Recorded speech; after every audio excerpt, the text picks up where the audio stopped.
Before we get to that first look at your forecast, I want to tell you about this because a child is in the hospital after being struck by lightning.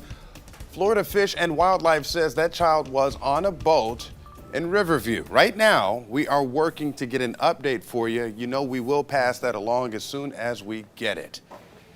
All right, Grant, a first look at the forecast. This is serious stuff. Yeah, I hope they're okay. I hope everything's going to be all right with that because it's a scary situation when dealing with lightning, especially when it seems to kind of come out of nowhere.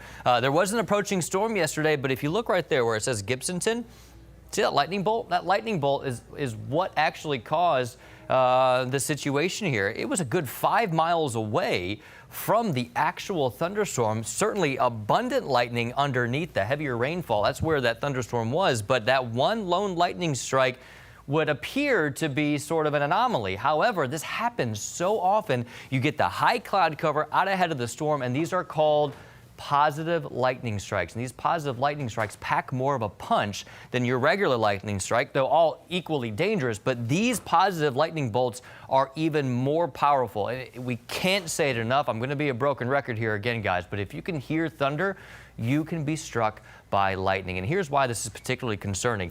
Typically, you've got the lightning underneath the thunderstorm, but you also have these positive charges higher up in the thunderstorm, and it's those anvil clouds, those high clouds that stretch out ahead of it, and that is what can give the positive lightning strike and can seemingly give you the lightning bolt from the blue. That's why if you can hear thunder, you got to get inside. Mostly clear skies out